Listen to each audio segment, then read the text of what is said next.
Bonsoir les amis, j'espère que vous allez bien. Cette vidéo c'est pour ceux qui ont pour projet d'aller étudier au Luxembourg. J'ai reçu une tonne de questions par rapport à ce pays et là je vais mettre les choses au clair. C'était mieux que je fasse une petite vidéo. Déjà, vous devez savoir qu'il y a une seule université publique au Luxembourg. C'est l'université du Luxembourg. C'est la seule université publique et c'est aussi la seule université où les frais de scolarité coûtent extrêmement moins cher, 800 € l'année. Après ça, il y a les écoles privées, 10 000 € l'année, 12 000 €, 16 000 € l'année. Donc, lorsque vous avez pour projet d'aller étudier au Luxembourg, sachez qu'il y a une seule université publique. Et c'est la seule université accessible pour un bon nombre de personnes. Scolarité, 800 € l'année. Maintenant, je vais vous donner ici les conditions à respecter. Donc ça veut dire que si vous avez intention d'aller étudier au Luxembourg, vous devez cocher ces cases avant de contacter même quelqu'un pour que cette personne vous accompagne. Première des choses, vous deviez avoir une licence parce qu'on n'entre pas au Luxembourg avec le baccalauréat lorsqu'on est étudiant hors Union européenne. Du moins, à ma connaissance, ce n'est pas encore possible. Parce que lorsque vous engagez l'équivalent des diplômes, ça ne sort même pas, ça ne passe pas. Donc, ça veut dire que si vous ne pouvez pas avoir l'équivalent des diplômes, vous ne pouvez pas entrer en première année. Donc, si vous avez pour projet d'aller étudier au Luxembourg, premièrement, vous deviez avoir une licence, donc un bachelor. Deuxièmement, votre bachelor, lorsqu'on cumule première, deuxième, troisième année, doit donner minimum 12 de moyenne.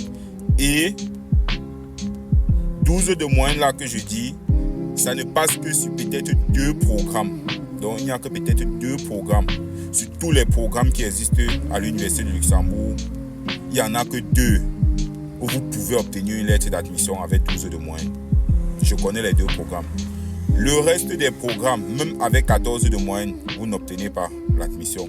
Ceux qui veulent faire électromécanique, mécanique, électricité, nucléaire, physique, tout ce qui est technique là, médical, si vous n'avez pas au moins 15 de moyenne, vous n'obtenez pas l'admission. Ce sont les expériences, je l'ai déjà fait avec plusieurs étudiants qui avaient même 14 de moyenne.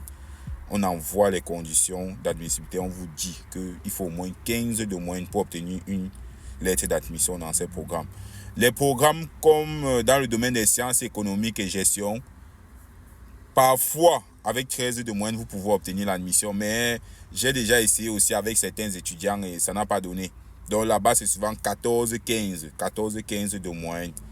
Donc, si vous voulez aller étudier au Luxembourg, vous êtes dans ce domaine-là, le domaine technique, le domaine médical, sciences économiques et gestion.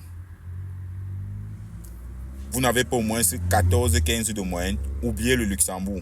Vous n'aurez pas l'admission. Je peux aussi aller au niveau du droit. J'ai déjà postulé pour certains étudiants qui avaient 13-14 de moyenne en droit et on a refusé l'admission. C'est difficile d'obtenir une admission au Luxembourg lorsqu'on n'a pas une très bonne moyenne. Donc, première des choses, vous devez avoir une licence avec de très bonnes moyennes. Donc, Bac plus 3. Lorsqu'on cumule première, deuxième, troisième année, ça doit donner une très bonne moyenne. Ça, c'est la première des choses. Deuxième des choses, vous devez avoir un B2 en anglais. TOEFL, IBT et le ICE. Le ICE, ça doit être, c'est en fonction du programme. Il y a les programmes qui exigent minimum 5.5. Il y a les programmes qui exigent 6.0. Il y a les programmes qui exigent 6.5. Donc, c'est en fonction du programme que vous voulez faire qu'on va regarder quel niveau de B2 vous avez besoin. Si c'est le TOEFL, ça doit être le TOEFL IBT, TOEFL IBT. Pourquoi j'insiste sur le TOEFL IBT? Parce qu'il y a un autre TOEFL qui est le TOEFL TPM, si je ne me trompe pas. Et ce TOEFL, c'est un TOEFL qu'on peut falsifier, donc on peut magouiller ce TOEFL. Et le TOEFL là n'est plus accepté au Luxembourg. Donc, si vous voulez aller étudier au Luxembourg, première des choses, vous devez avoir une licence avec de très bonnes moyennes. Deuxième des choses, vous devez avoir un B2 en anglais. TOEFL IBT, je pense que c'est minimum 87, si je ne me trompe pas, au TOEFL. ICE, minimum 5.5. C'est un programme 6.0, c'est un programme 6.5. Ensuite, vous avez déjà respecté ces conditions. La prochaine condition, c'est de voir si vous pouvez respecter les conditions financières. La scolarité, normalement, coûte 400 € le semestre, donc 800 € l'année. Et on paye lorsqu'on arrive sur le territoire. Mais il faut justifier, il faut prouver que vous pouvez vous prendre en charge lorsque vous avez pour projet d'aller étudier au Luxembourg. Et pour prouver que vous pouvez vous prendre en charge, première des choses, vous pouvez avoir une bourse d'études. Deuxième, vous pouvez avoir quelqu'un qui réside au Luxembourg. Cette personne doit vous signer une lettre de prise en charge. Donc, cette personne doit contacter l'immigration au Luxembourg et avec votre lettre d'admission et demander une prise en charge. Troisième des choses, vous pouvez prouver que vous avez dans votre compte bancaire ou dans le compte bancaire de vos parents seulement minimum 14 500 €. Et lorsque vous prouvez que vous fournissez les relevés bancaires des 3 derniers mois, des 6 derniers mois avec minimum 14 500 € dans votre compte, vous deviez montrer la provenance de l'argent. Où est-ce que vous avez pris 14 500 €? C'est un don, c'est l'héritage, ce sont les parents qui ont mis dans votre compte. Il faut prouver la provenance de l'argent.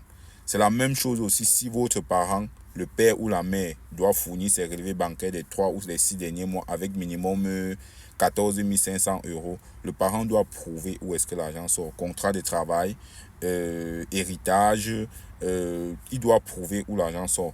Lorsque vous respectez toutes ces conditions, là, vous pouvez décider que je vais postuler pour les études au Luxembourg. Sachant qu'au moment de faire les demandes d'admission, vous avez la possibilité de choisir 3 programmes. C'est 50 € par programme. Donc, ça veut dire si vous voulez postuler pour 3 programmes, vous allez mettre de côté 150 € pour faire les demandes d'admission. Et aussi, pour la demande d'admission, vous n'avez pas besoin de traduire les documents. Les documents doivent être en français, en anglais, en allemand, en luxembourgeois. Si vous avez les documents dans les 4 langues, c'est possible pour vous de soumettre vos dossiers de demande d'admission. Vous n'avez pas aussi besoin de faire l'équivalent de diplôme. C'est lorsque vous obtenez votre visa que vous allez faire l'équivalent de diplôme. Donc, lorsque vous avez pour projet d'aller étudier au Luxembourg, première étape, vérifiez que vous respectez les conditions linguistiques, les conditions financières et les conditions académiques. Lorsque vous respectez ces conditions, vous soumettez votre dossier auprès de la seule université publique au Luxembourg. Si vous obtenez une lettre d'admission, la prochaine étape, c'est de demander l'autorisation de séjour. Ce n'est pas le visa que vous faites. Vous faites d'abord une demande d'autorisation de séjour. Donc, ça veut dire que votre garant signe votre prise en charge. Vous faites le casier judiciaire, assurance voyage et vous introduisez le dossier en ligne, une demande d'autorisation de séjour. Le ministère du truc au Luxembourg qui gère les étrangers doit vérifier si vous respectez toutes les conditions et vous délivrer une autorisation de séjour. Et lorsque vous avez cette autorisation de séjour, c'est là où vous allez prendre un rendez-vous à l'ambassade de Luxembourg dans votre pays d'origine, de votre pays de résidence, ou alors à l'ambassade de Belgique. La plupart du temps, c'est à l'ambassade de Belgique que vous allez faire la demande de visa du Luxembourg. Vous prenez le rendez-vous. À 99% des chances, lorsque vous avez déjà une admission et une bonne prise en charge, vous allez obtenir l'autorisation de séjour. Et lorsque vous avez déjà l'autorisation de séjour, vous avez déjà d'office le visa. En moins que vous ne fournissez après, du moins pour délivrer l'autorisation de séjour, eux, ils vérifient tous les documents. Donc, lorsque vous avez l'autorisation de séjour, vous avez le visa. Aussi, sachez aussi que le loyer au Luxembourg coûte extrêmement cher. Donc, si vous n'obtenez pas la maison, une chambre estudiantine, ce sera difficile, très très compliqué pour vous, pour le loyer à l'extérieur. Parce que le loyer à l'extérieur coûte extrêmement cher. Les colocations, rien que la colocation peut coûter 800, 900, 1000 €. Donc, prenez aussi ça en considération lorsque vous voulez aller étudier au Luxembourg, le loyer. Le loyer coûte très très cher. Et parfois, pour la plupart du temps, les nouveaux étudiants n'obtiennent jamais la place dans les quotes estudiantines pour la rentrée qu'ils sont en train de venir. C'est souvent pour la rentrée de février que ces étudiants parviennent à obtenir un logement. Donc, si vous avez pour projet d'aller étudier au Luxembourg et que vous respectez toutes ces conditions et que vous ne savez pas comment vous y prendre, contactez-moi et je vais vous accompagner jusqu'à l'obtention de votre visa. C'était Yannick. On se retrouve pour les prochaines vidéos. Ciao.